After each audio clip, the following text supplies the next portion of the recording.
And I think it is important to have not only friends that are models that wear hijab as well, but like friends that just look like me, right? Like friends that come from my same background, that are Muslim like me. And I want to say that again, it's important to have Muslim friends because if not to say that you can't or it's like hard to have non-Muslim friends, but I feel like when you do have Muslim friends, you guys are both able to hold each other accountable. You guys are there to support each other. And being a black Muslim girl growing up in America, it's such a unique experience and no other person's going to understand you like your Muslim sister, you know? So I think it's so important that you surround yourself by Muslim friends and two friends that love and support you and that don't want anything from you, that just want to see you shine, that want to see you be your best.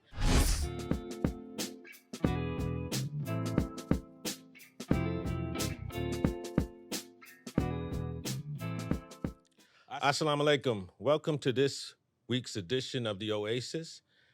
For all you brothers and sisters out there that are in the Oasis circle, this is our last episode of season 2, and we have one of the most extraordinary people that, listen, she needs no introduction. Fatuma Yusuf. And she's a model extraordinaire, traveled all around the world. I was recently in Sephora, and a Karen came up to me because I was staring at her photo, and she wanted to know why I was staring at the photo. I should have told her to mind her damn business, but I said, no, that's my sister. Right. So before we get into the conversation with Miss Yusuf, I first want to give you something called a Haqq Take. Recently, my staff gave me a clip from Abbott Elementary, and it had to do with Christmas. It was so heartwarming that I want to share it with you. Miss Howard was talking about Christmas and the Christmas spirit and all of that kind of stuff. And this little Muslim sister said, Miss Howard, I don't celebrate Christmas. Miss Howard found a way to create a pageant where the young sister, Khadija, who I guess was about 6, 7 years old, was included. And at the end of the presentation, her mother, Khadija's mother, came up to Miss Howard and said, thank you. The reason why I'm bringing this up, shout out to Quentin Brunson and the whole staff at the writers, the producers at Abbott Elementary, because I'm so sick and tired of seeing Muslims portrayed as terrorists. This little sister was beautiful. We have a diverse community. We have a beautiful community. And the fact that her mother and the audience made allowances for her was just beautiful. So shout out to Quentin Brunson and the writers at Abbott Elementary. I really, really appreciated that episode. Shout out to my staff for sending it to me. And lastly, I have to say something to the brothers. This is a message from Uncle Haqq. Listen to me. I know you're going on dates. I know. I get on the subway and I see nothing but apps talking about Muslim dating services and all that. So brothers, bring back romance. Put the phones down. Learn the art of conversation. Learn the art of romance. Play some Marvin Gaye, Luther Vandross, Ready for the World, Drew Hill, all of that. When you pick her up, you put her in your car, let the vibe be romantic. And listen, I know somebody's going to DM me and talk about Muslims don't date. We all know Muslims do date.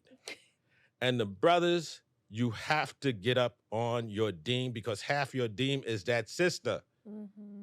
We need you to get married. We need you to treat these sisters right. We need you to bring romance back. Our prophet, peace be upon him, I know he was married to his wives, but he was one of the most romantic men ever. Bring romance back. Treat these sisters right. Try your best to segregate. Learn how to take no for an answer. because every sister's not for you and you're not for every sister. So please bring romance back. If you need any help, DM me. Uncle Haqq will give you some tips on how to be romantic. I've made some of the greatest love songs in the last 20 years. So you should just listen to the love song, take some of the lyrics, and talk to these sisters. So without further ado, let me, I love that. let me bring on today's guest, Fatuma Yusuf. You know, we're taught that Prophet Joseph, peace be upon him, was given half the beauty in the world, right? 100%. Did you get the other half? For sure. My 'Cause last you name's look Yusuf. at that. No, you Come on are now. so beautiful. The engineer's over there melting like butter on a hot plate. This is wonderful. Alhamdulillah. Listen, Thank you. I'm so proud of you Thank you. because I love the way you represent our culture and the courage you've exhibited to be a hijabi, to wear a baya, to take a stand. During my initial record label, being around Russell Simmons, I was around Naomi Campbell and Tyra Banks a lot, you know. And what they went through to pave the way for you, because I know they took a lot of bobs, harangues, and everything like that, 100%. because you wouldn't have been accepted back then. Yeah. But the fact that you're accepted now, Yeah. I'm so proud of you. Thank you so much. Thank you so much for coming to the Oasis. Thank you for having So me. let's get it on. You were born in St. Louis. Yes, I was. But you grew up in Seattle. Yeah. What was that experience like for you? Growing up in Seattle was like really interesting. But I will say, even though it is a very white state and very white city, like, alhamdulillah, thankfully, like, I went to school with so many people that look like me. All of my neighbors look just like me. It was just in work environments. There was a large East African community in the Pacific Northwest? Yeah, 100%. There is. Just due to immigrations, refugees, like, we don't really get a choice of like where we're placed, but when my family moved from St. Louis, we decided on Seattle because my aunt lives there and she loved the life there. There was a lot more space. I have a big family, a lot safer at the time. So how many in your family? So there's 10 of us. I am one of 7, or I'm the 7th. You're the youngest. I'm like kind of the middle. I have 4 older brothers, 2 older sisters, and 3 younger sisters. So like it was a lot of us and we made that move. But yeah, growing up in Seattle was interesting. It was interesting, but again, like the fact that I like 1 have a big family and like 2, all of my neighbors look just like me. I didn't feel too out of place. It was just at moments where it was like at work or in college where I was like, okay, there's some certain parts where I'm like, I kind of feel like out of place. Yeah, you know, just a little bit. But yeah, it was interesting. It was like cold, rainy all the time. Like lots overcast. Yeah, 100%. It was Your different. dad is Somali. Yeah. And your mom is Ethiopian of what ethnic origin? Because I know there's Oromo. Yeah, and it's one of the largest ethnic groups in Ethiopia. So both of my parents were born in Ethiopia. So yeah, I'm East African. Shout out to all my East Africans. Yeah, the cradle of civilization right there. Yes, for What sure. was this like? How did growing up in an East African household shape you? I think it's just my identity. It's like who I am. I honestly could not imagine being any other ethnicity. Like my culture and like who I am has really shaped me today. It really has. And yeah, like I just love everything about it. I love our food, I love our culture, I love our songs all the time from my friends. Oh, good. I mean, we're friends. Remember what I told Karen? I told Karen we're friends. So I need some injera. Yes, you know I got saying? you. I got you. Okay. Yeah. Listen, she said it, you know. Now, how were you able to navigate? No, let's go back a minute. how did you tell your parents you want to be a model? Because what I want to do Yeah.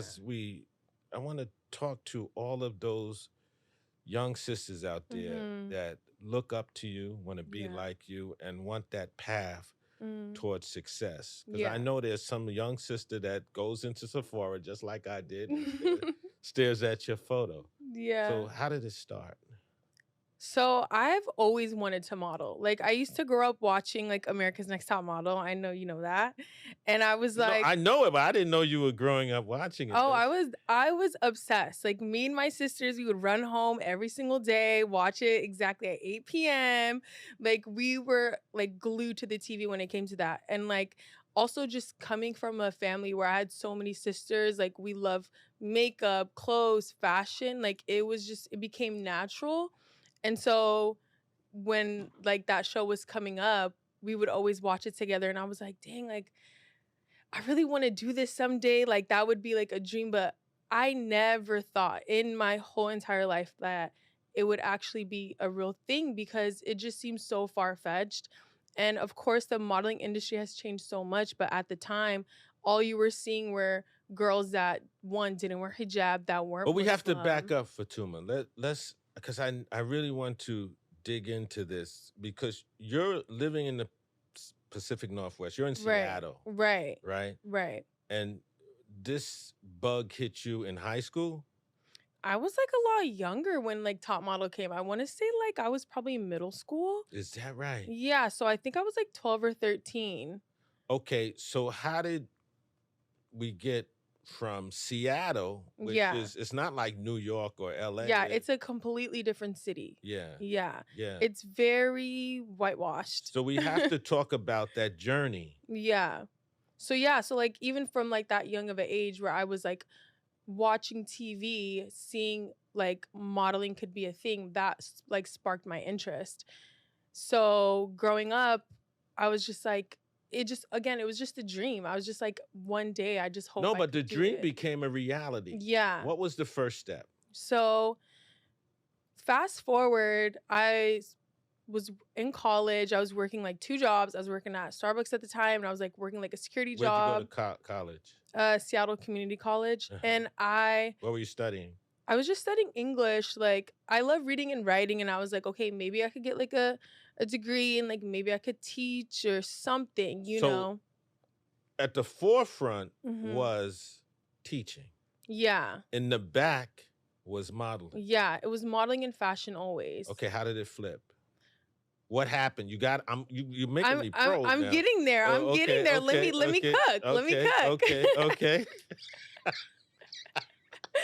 So I was just kind of like a lost college student, you know, like I just didn't know what to do. I was like, I'm gonna just work and I'm gonna just get this degree and like maybe I'll be a teacher. So when I was working at Starbucks, this lovely lady, her name is Tamoy. I love you so much. I owe her everything. Alhamdulillah. Well, we got to give a shout out also to Tyra Banks. Let's give a shout out to Tyra Banks. Shout out to Tyra Banks. Yeah. America's Next you know Top how Model. you do. Do that thing you do. Yeah, there you go.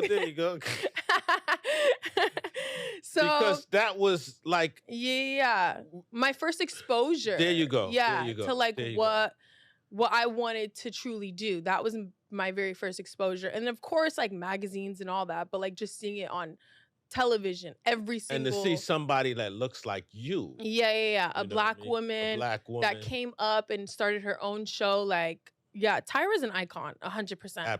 So yeah, Tamoy, she was a coworker that I had when I was working at Starbucks. She's an older lady as well. She was a model in the 90s, but I never would see her often.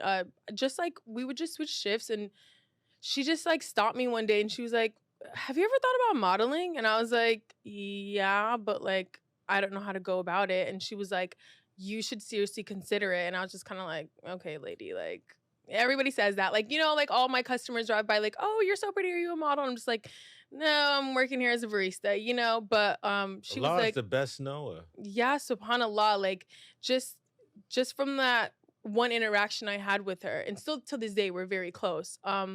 She was like, no, trust me. Like, I'm not crazy. Like, she was like, I used to model. She was like, go to my old agents. They still have an agency here in Seattle. She was like, tell them I sent you. So I was just kind of like, okay. And then like the next week came, and then she was like, have you talked to them? And I was like, no. And she was like, seriously? Like, she's like, give me your number. Give me your, like, she just was like really pushing me. And so something was just like kind of like, okay, like she seems very serious and passionate about this. Like I should just give it a chance. And so I came to like the open call. I came like so late too. Now, what's an open call? So an open call is something that agencies like hold when they're looking to discover new faces. They either like put it on social media or like just word of mouth. You just come in, you sign a form, they take photos of you, take your measurements, and just through that like 5 to 10 minute like interaction, they can kind of determine if like you're good enough to be a model. So yeah, I came to the open call. I was like the last one there, and yeah, I'll never forget that moment. I walked in and they were like, I was also, again, I like walk in there with my hijab on, and they were like, what are you here for? And I was like, Really? Are yeah. you here to deliver coffee? What do you like? They just didn't know what I generally was there for. And I was like, oh, the open call. And so they were like, oh, sure. So like they gave me the form, they took my photos. And when I had walked into the room, I was like, oh, by the way, is there an Andrew here? Like, do you know Tamoy? And like his face like lit up instantly, and he was like, oh my God, Tamoy, how is she? Like, so I was like, okay, that lady's legit, one. And then I was like, two, I was like, wow, like I think I'm at the right place, you know? And they were like, oh, like how is she? Just asked me about her. And I was like, she's great. She told me to come. And they were like, amazing. They took my photos, they took my measurements, and they were like, okay, have a good day. And then I was just kind of like, was that like, that's it? You know, I just didn't really You feel didn't like, know what an open call was. yeah, But this is why we want to tell you, this is why we're having Fatuma on here to tell you the process. yeah, So as you go through it, yeah, you know, could be more prepared. exactly. Because I just kind of came in just like, hey, what's up? And like, you should be just a little bit more prepared. Like maybe have some heels, an outfit that just shows a little bit of your personality, but still clean. Now you And also walked just in. be like a little confident, you know? You walked in as a hijabi, and no one. You had a hijab and Yeah. a abaya on. I just had a hijab and like some jeans and like a t-shirt. Again, like I just was like rolling in there to see like what was up because she just really wanted me to pursue this. And again, I had no idea what an open call was. And no one challenged you. Like, yeah. hey, take it off. At all. But they were more curious. They were like, "Oh, so do you keep it on?" Like, cuz like there was really no pushback. I think there was just more like curiosity. Like, "Oh, like so like you wear hijab, you're Muslim. How does that look? Do you wear it every day?" Like they were just genuinely curious and asking questions, which again made me feel like that I was where I was supposed to be cuz trust, like even through my career, I've been to some agencies and they're like asking me like, do I have to have it on? Like it's not as welcoming or curious. It's very like trying to push me away from it, if that makes sense. No, I was talking to my producer, Jaslyn, this morning, Mm-hmm.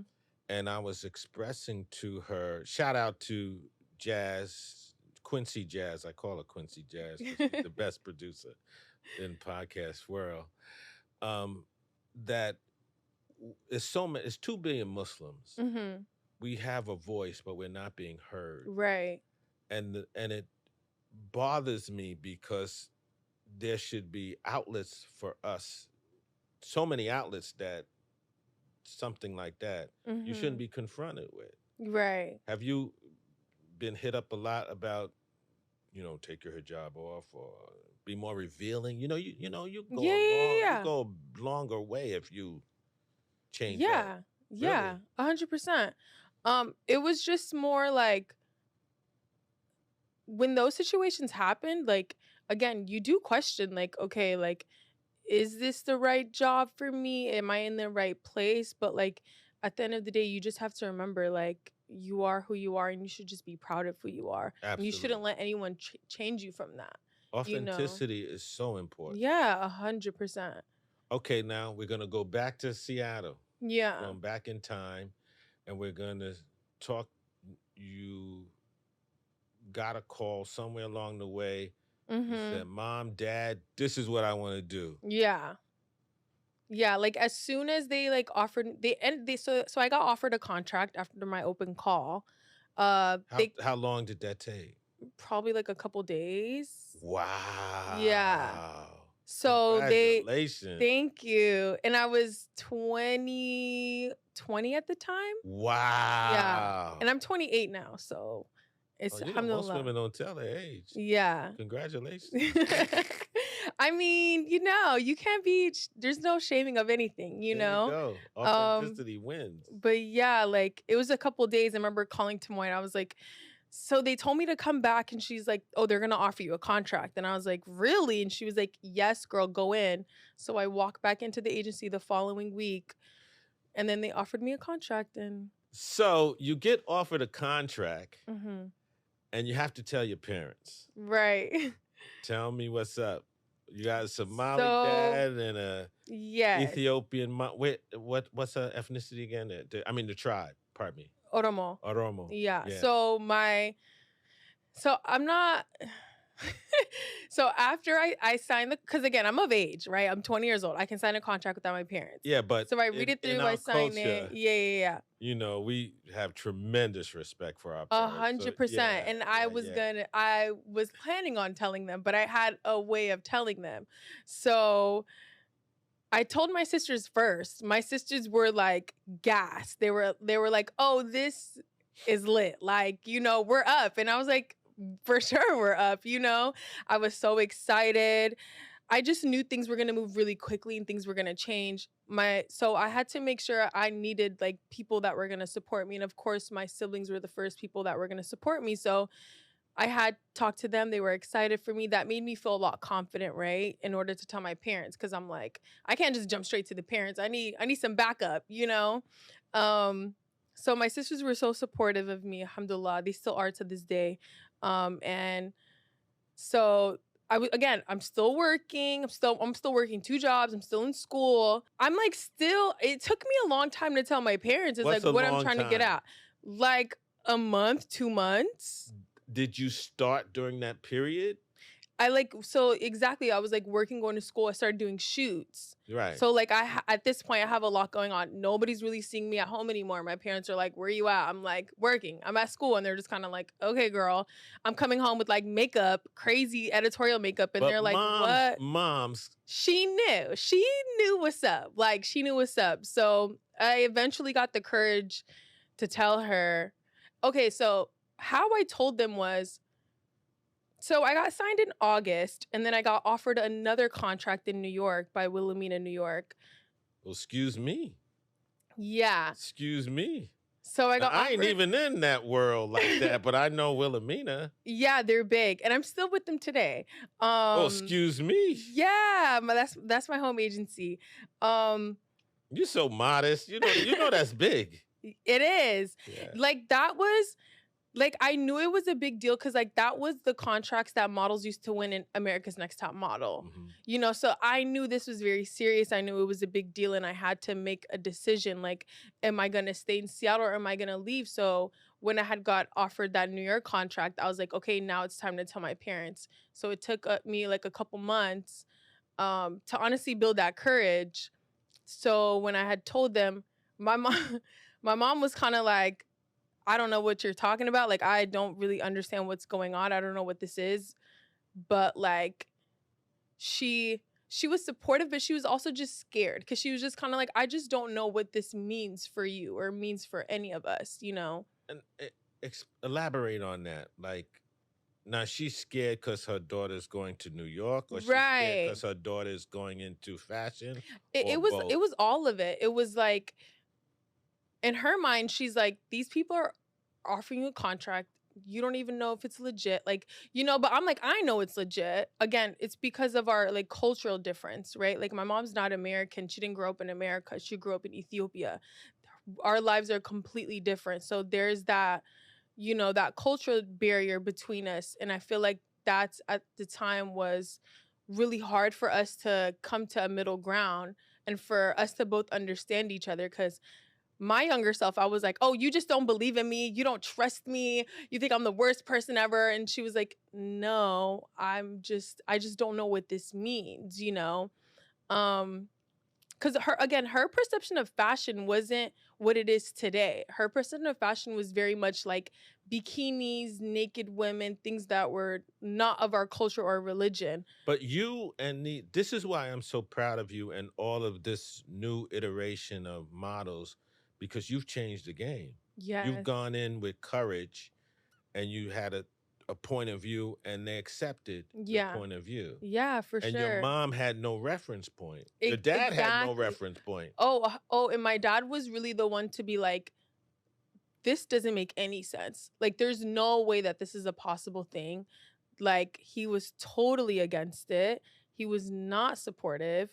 But again, it was not because that they didn't trust me or they didn't believe that I could still practice. They just did not understand what that meant, No, what that looked had like. no idea. They had no idea. And I'm and at the time I'm just like, y'all just don't believe in me. Like, you guys just like, and But that you had your backups, your sister. and I did, and they backed me up. They were just like, no, like, she can go out and do it. Like, she should be able to do it. Like, you got to support her. Even one of my brothers, shout out to Noor. Him and my dad were really close, so he was really another person in my family to really, um, kind of give my dad like a little pep talk and make sure that, like, if anything happened, like, again, he would be the one responsible, and that was a huge thing for him to do. And again, my parents were just nervous. They didn't understand what modeling was. They just did not know. It's just the fear of the unknown. We have to respect them because they're in a new country. Yeah. First we have to respect them because that's what we do. Right. But just I'm thinking about it from their point of view. Mm-hmm. And this is an industry that really has never really in the past taken a liking to us as Muslims. 100%. And I can only imagine what's going through their head. Yeah. They're thinking I'm probably going to get exploited. They're thinking I'm going to lose my deen. They're thinking I'm going to lose my identity. They're thinking that I will just be completely lost. And that is fearful for a parent. I can understand that now, like, as a full-grown adult. But my, like, 19, 20-year-old self, I was just like, oh, y'all hate me. Like, you guys are not supportive. But, like, that was just further from the truth. They just wanted to make sure that I was going to be okay, and that if I was going to make this decision, like, I was going to, one, do it and do it well, So I guess now I can say I made them proud. Yeah, that's my next question. Where their minds at now? Are they in Sephora staring at your photo like? Like, it's so interesting. Like, yeah, like, my mom, like, now she understands what it is. Like, now she's seen my photo. She understands what it looks like. She understands what that means now. And at first, when I first came home from New York, doing, like, all these jobs, I did, like, a campaign for Uniqlo. I did Bobbi Brown. I was doing all these amazing things. And I came and I was, like, showing them my campaigns. And I remember my dad being like, that's you, like, in your hijab, in your abaya? And I was like, yeah. And he was shocked, and he was just, and I think that moment, it was like a light bulb clicked in his head. He was just kind of like, okay, like, she's still herself. She hasn't changed.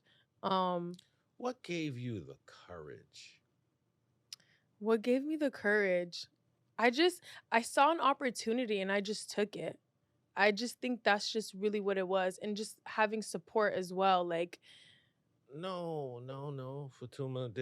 It's more than that. There's something that I want to know, because you went into this situation. yeah. This is me. Yeah. And you're going to accept who I am. Yeah. But I've always been like that. Like, my whole life. I've always been somebody that wasn't afraid. Like, I'm not afraid of anything. Like, you could ask, like, all my friends, all my families, like, they'll always be like, oh, Fatuma's not scared of anything. That's just who I am. And I can say that I get that from my dad.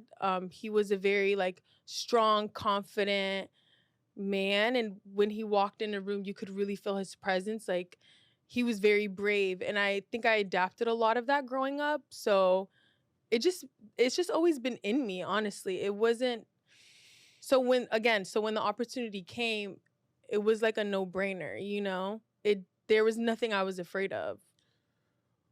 Why do you think all of a sudden there's more opportunities for hijabi models?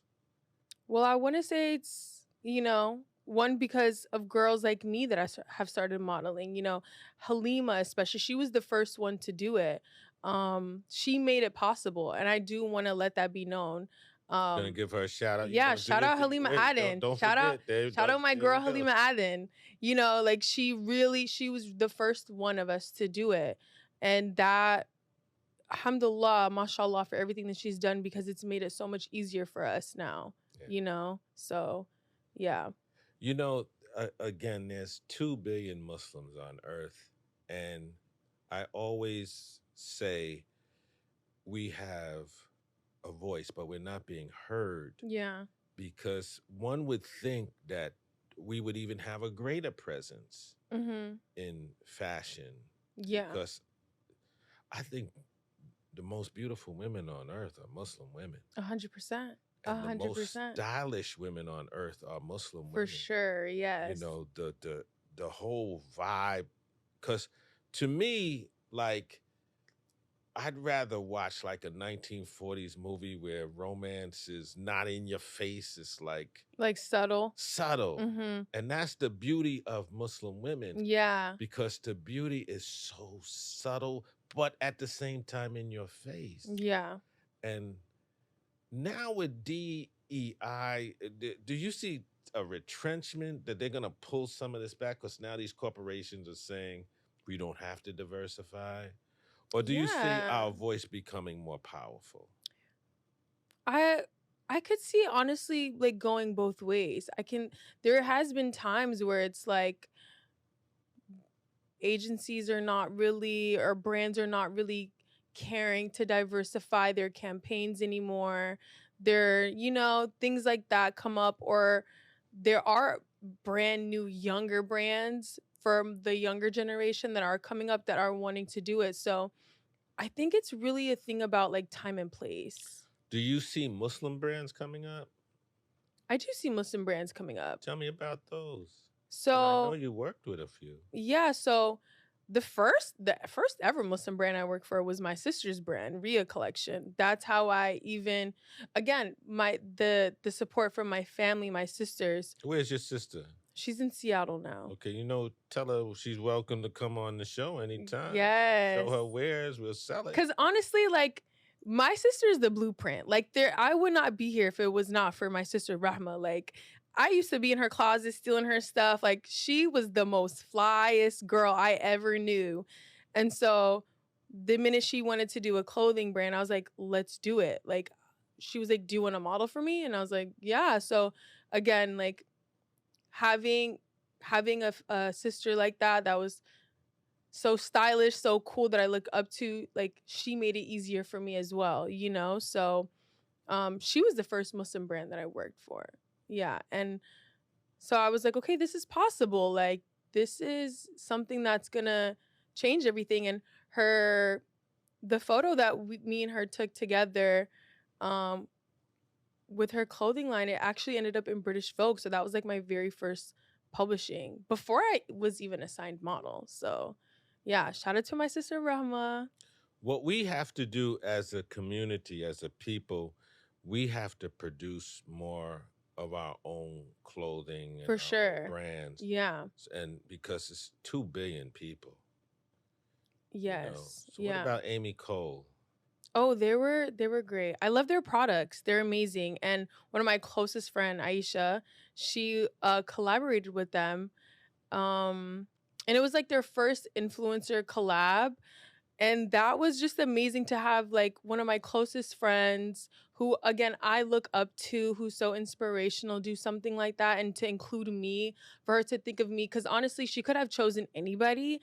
And I just think it meant everything to me that, like, she she wanted to do that together, and it was just such a special moment, and I will never forget it, and I'm so proud of her because even her, she has over 500,000 subscribers on YouTube, and there's so many other women that look up to her, and me and her look different, um and she has a different audience than me, and so for her to include me in that and to like kind of bridge our worlds together, it was it was amazing, and I love her so much for it. We are Muslims, and we are such a diverse community, Mhm. such a rich community in culture, in spirit, in every aspect of life. So this exposure and us coming up with the ideas to Mhm. service ourselves is Yeah. something that's very important. It is. It is. You So know, like that moment was huge. It was big. And to like see it be amplified with a big company like Amicole was amazing too. So yeah, it was just great. It was great. how do you feel when you see yourself in It Sephora? Listen, And it not only doesn't get now, but old. the first time. The first time I seen myself, it was it was crazy. It was emotional. It was surreal. It took me a really long time for it to process.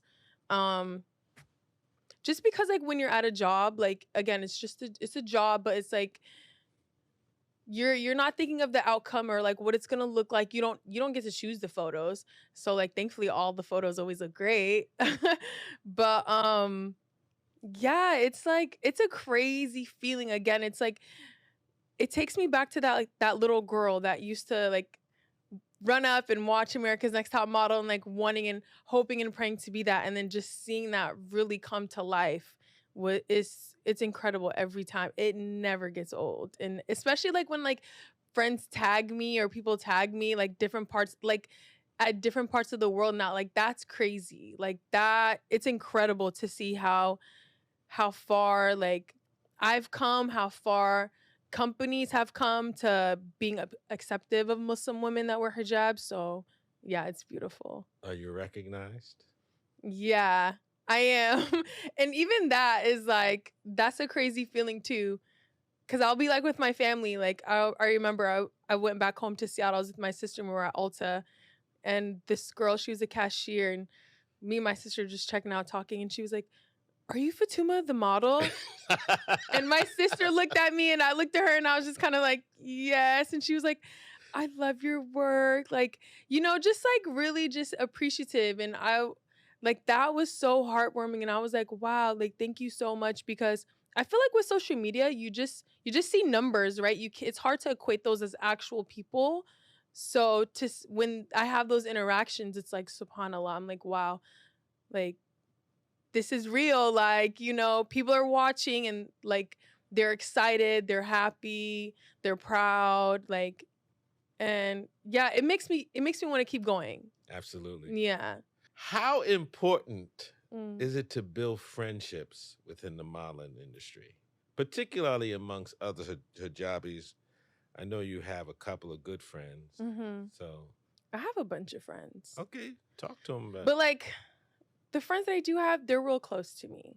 And I think it is important to have not only friends that are models that wear hijab as well, but like friends that just look like me, right? Like friends that come from my same background, that are Muslim like me.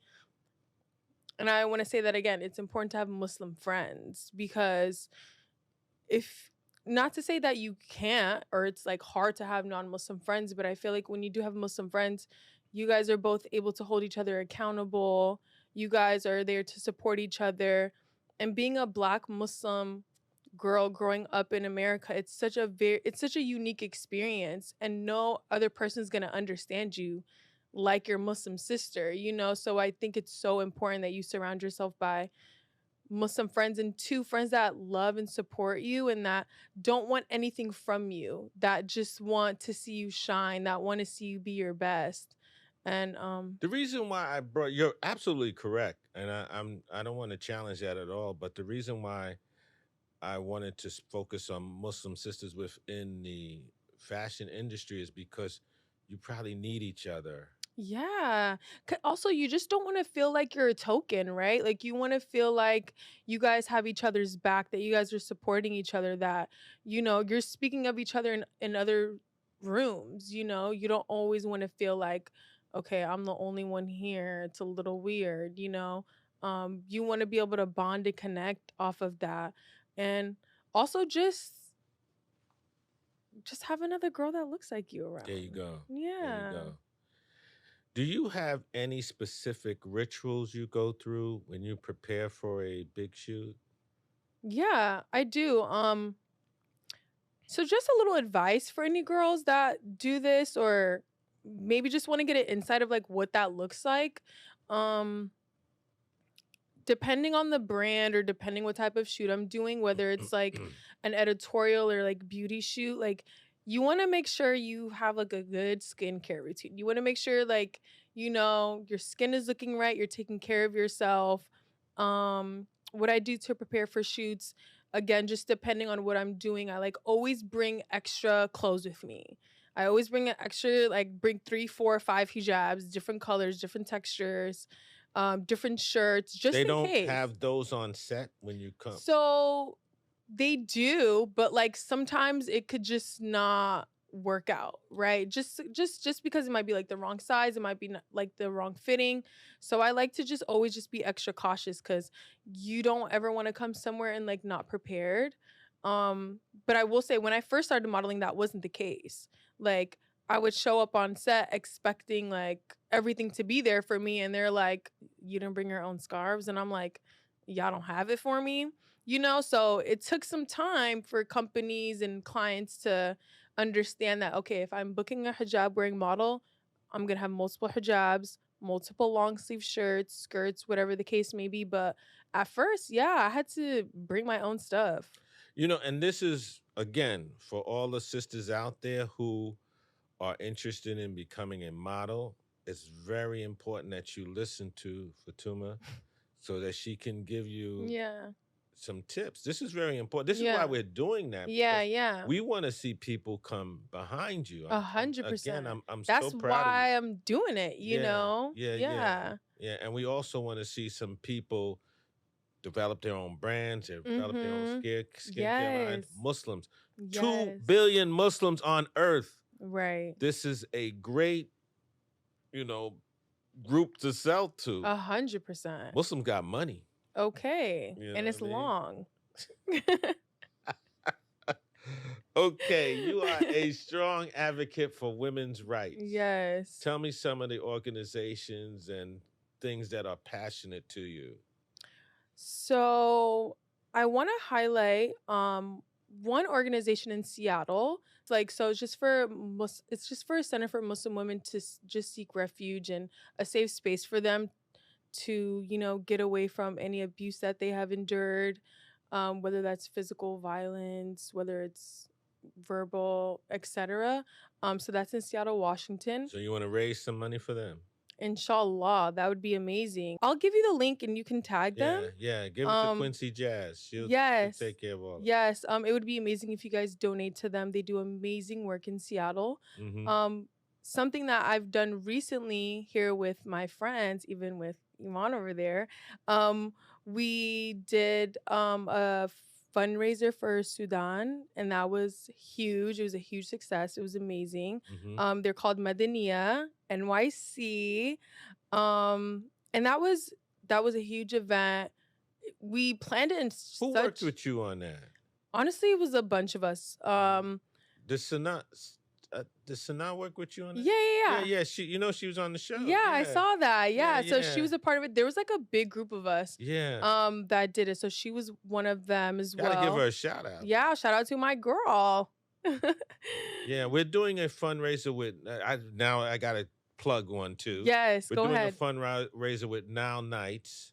Yes, Now Nights is another one in DC on April 5th. Amazing. So that's after. Yeah, right Ramadan. after Ramadan. Yeah. That's beautiful. So I hope you come. Inshallah. Yeah. Okay, but please continue about the organizations you're. Yeah, Madania was one I done recently with a group of my friends, and we joined them, and that was so beautiful. The turnout was amazing. All the funds that we raised went to Sudan for all the people that have been displaced Yeah. during the crisis. It's Over 10 million people. yeah, subhanallah, it's so devastating. But we just made something so beautiful out of like such a tragedy, you know. We were able to celebrate the Sudanese culture.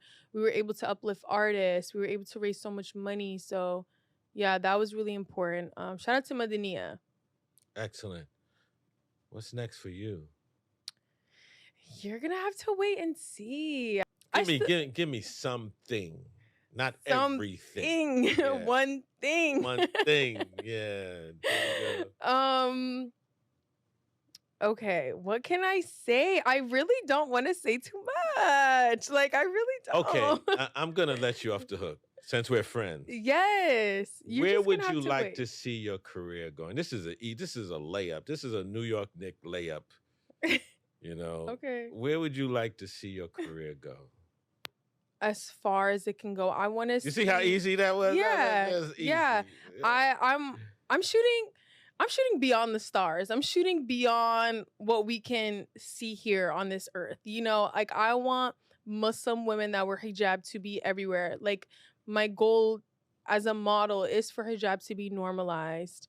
You know, that's the point. And again, like how you brought the Abbott Elementary scene of it being just so seamlessly on TV like that. Like I just want it to be normal, you know, like everywhere. Buses, ads on buses, billboards, TV, movies, everything. I want Muslim women to have a voice and to feel confident and comfortable in who they are and to never feel like they ever have to conform or change. You know, that's so the goal. Important. You know, because as an African American, you know, every African American got a Muslim in their family. Mm. And this is why I was so proud of that Abbott Elementary. Yeah. You know, episode. Yeah. Because we're having an impact on the culture. 100%. Yes. Know? And we're not. I'm tired of seeing us as terrorists every time. Right. 100. Yeah. It's just like, first of all, we're not that. We're not that. Like, no. Let's just make that clear for the record. That's not who we are. That's not what Islam promotes. That's not what our deen is about. Our deen is all about forgiveness, acceptance, worship, submission, dedication, charity, prayer. It's all of those things that make up a good person. And that's all Islam promotes, is to be the best person that you can be. Yeah, I love being Muslim. I'm so proud of you. Thank you. I want to thank you for coming on to the Oasis. We've saved the best for last. Thank you. You know, this is the final episode for season 2. And we've had Mesa. Beautiful. Shout out my girl Mesa. Yeah. Shout out my girl Mesa. And we have you. And I'm so happy to have you guys at the end because you guys represent who we are.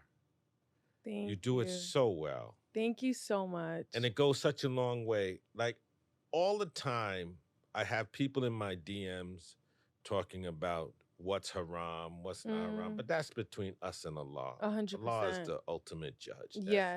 That's it. But the reality of the situation is that a group like Public Enemy or a rapper like Dave East or a model like you shows us in such a different light. Mm-hmm. Shows the beauty of Islam. Yeah. Because you can be who you are, a beautiful woman, and represent our culture with modest and in your deen. With modesty and in your deen. 100%. So again, thank you. Thank you so much for having me. Yeah. This was fun. My pleasure. I really enjoyed it. And Karen, see, she's actually my friend now. Yo, Cameron, he's on you. Yo, mind your business next time. Listen, Fatuma Yusuf, thank you again. Thank you so much. Last episode of The Oasis for season 2. I look forward to the Oasis Circle. Season 3 is going to be even better. And we're going to be doing some very, very interesting things in 2025. Inshallah. So I look forward to you joining us again. And as we travel the world doing podcasts all over the world and other things. Thank you for allowing us to come into your mind, into your homes, and into your hearts. Assalamu alaikum.